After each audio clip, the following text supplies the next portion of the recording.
All right, I'm Kevin O'Hara for alcoholmastery.com. Now, this is another 3 healthy tips for tapering off alcohol. If you've already watched the previous video where I did 5 healthy tips, this is the next one, another 3 here. So the first one I want to talk about is to tell somebody else, right? Now, it's not something that people like to do. You don't have to go out and you don't have to tell people that you're quitting drinking alcohol, or that you think you're an alcoholic, or any of that shit, right?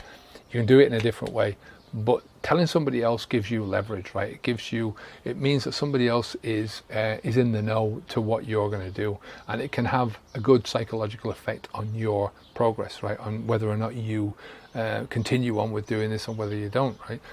Let's say you can tell people from the perspective of, look, I'm trying to make changes in my life, right? Trying to get healthier. I don't feel too good in myself, right? One of those changes is I'm going to change my diet.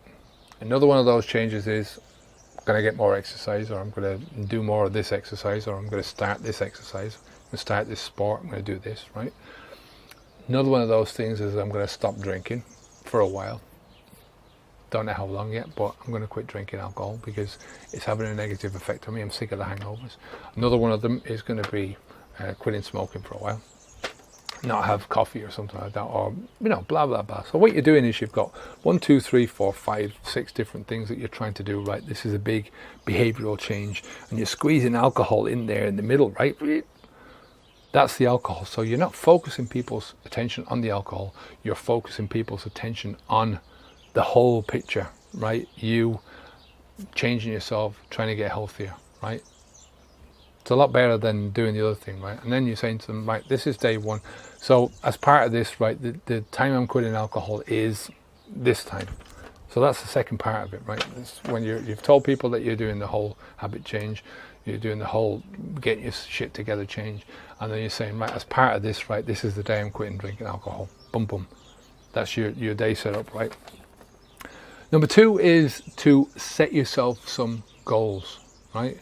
Long-term goals, and I've already spoken about this in the last video, but set yourself goals and targets that you want to reach, right? So by day 30, right, you want to achieve something specific in your life, right? By day 60, you want to achieve something specific, right? Second goal. Third goal, by day 100, you want to achieve something specific in your life, right? Some change, something that you want to get with the money that you've saved, right? Not drinking alcohol. You want to have achieved with all the time that you're not having to think about drinking alcohol anymore, right? So by year 1, you want to have achieved something specific, right? I always tell people when you're quitting drinking alcohol to try and keep it down into a 30-day block, but it's good to sort of motivate your brain into the long term by thinking about these goals, starting to plan goals, but still keeping your focus on the 30 days, right? And finally, start to get your if-then protocols ready, right? Now, what I mean by if-then protocols is when you set your expectations up, when you're doing, this isn't the planning stage before you even stop, right? This is as you're going through that tapering off, right? Tapering off your alcohol, you're starting to think about the future, you're starting to get your expectations, the obstacles that might appear in your way. Then you start to go, right, this obstacle might come up. For instance, I might find that I can't sleep at night, right? In the first couple of weeks.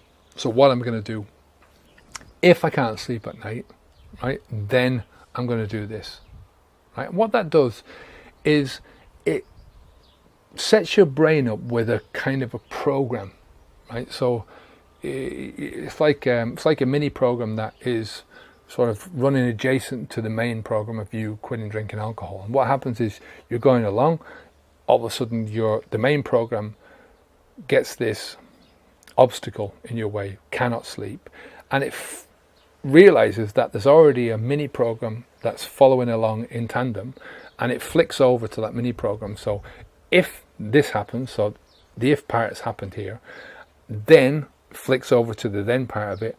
I'm going to do this, right? I'm going to start. I'm going to get up out of the bed. I'm going to read for a while. I'm going to get up and have some chamomile tea. I'm going to have chamomile tea before this all happens, so that on the main program goes along, the if part doesn't start, because you're having your chamomile tea or your valerian tea or whatever. You're relaxing yourself, you're doing some breathing exercises, you're getting yourself ready for bed. By the time it gets to that, it bypasses that then, because the if is not happening. You get what I mean? So that's the third one, ifs then protocols. If you haven't signed up for the Alcohol Mastery Starter Pack, which is just it's a 5-part course, it'll just give you a lot of different hints and tips on how to get through those first few days. Talk about a lot of the misconceptions about quitting drinking alcohol, some tips on pushing yourself through, mostly mind stuff, getting your mind through. This is the most important thing. If you can overcome your mind, you can overcome the rest of it, So take care of yourself. I'm Kevin O'Hara for alcoholmastery.com. Keep the alcohol out of your mouth, onwards and upwards. Take care. Bye bye now.